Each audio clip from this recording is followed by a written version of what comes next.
Well, good morning, friends. Mark Holmes here, and as always, thank you guys for watching, commenting, subscribing, and being part of the Joe Blue Sports Report.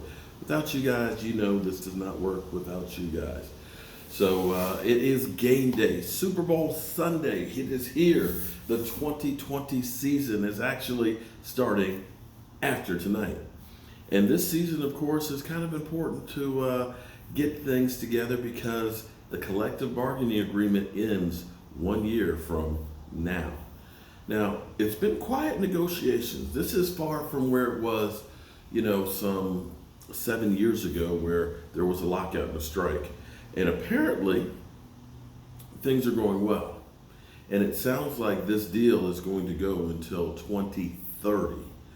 10 years is what they're talking about. 10 years. Oh my God. I'll be 64. Wow. The main sticking point right now seems to be still this 17-game season. The players don't want it, but the owners do. But apparently there's some things on both sides that both sides agree with, but that seems to be the sticking point. And in my mind, I think it's going to end up happening, but that's just my own personal take. But talking to players and being around here, some of the representatives that I know, the players definitely don't want that 17 games because let's face it, man, it's hard enough to get through 16 games and then playoffs. Now you're talking about another one. And I know the owners are coming up with different ideas and ways around it that you only play 16 games and things like that. And that's great if you're one of these elite teams that, you can lock up a playoff spot.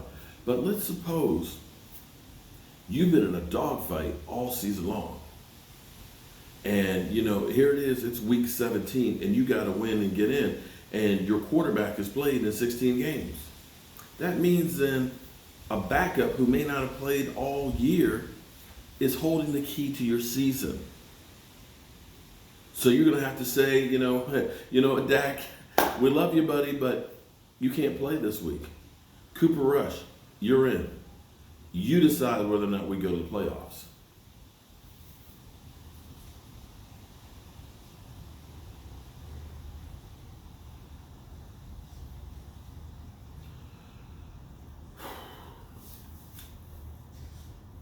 So that's the main sticking point right there is player safety. Now they're talking about adding an extra bye week in there and having neutral game sites and stuff. So places where there's not football, you'll get a game. It might be in Alabama or Utah or Mexico City or Canada that you'll have 8 home games, 8 away games, and 1 game that would be a neutral site. I'm not sure that's the best idea, but we as fans, all season is too long. But I worry about the player safety in the long run. And it'll be interesting to see what other deals come about. Now, I got to tell you, I think that it's gone well because the fact that at the NFLPA party, the day that the owners presented their stuff to the NFL Players Association, which each representative, if they get a 2/3 votes, then take it to the players to vote on it. The fact that Robert Kraft was at the NFLPA party with the players representative, Winston, and DeMaurice Smith, they were all there together, kind of bodes pretty well. Robert Kraft negotiated the deal before. Jerry Jones is the lead for the NFL this year. And if that is true, and the way it seems to be going, you have not heard anything negative about this thing since Thursday. You haven't even heard the players talk about that 17-game schedule since Thursday. Before that, they were saying, no, that's a non-starter. You have not heard any of that.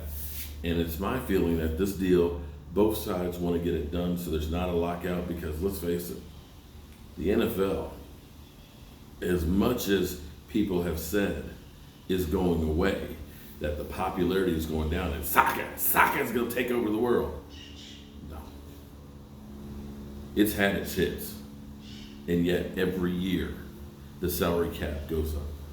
What I want you to understand is this.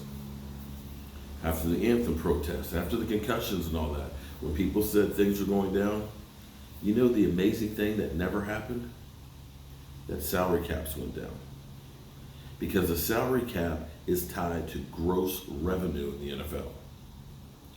The owners take their cut, players take their cut. So it's divided up. So hypothetically, if each year the salary cap went up $10 million, times that by 32, that's 320, right? Times that again by 2. Because there's the owner share and the player share, just roughly. So that's about $640 million increase each year. And that was through bad times. And that was through that butt ugly Super Bowl last year. Oh, the Rams and the Patriots. And now you might have an offensive shootout. This might be a whole new ball game. And now you got these young stars, Lamar Jacksons, the Dak Prescotts, you've got these upstart teams. And you're about to redo the contracts for the television rights. There's about to be an explosion of money. And I think the NFL and the NFLPA says, you know what? Let's just not screw this up. There's plenty of bread to go around. So, I believe they're going to get this thing done sooner than later.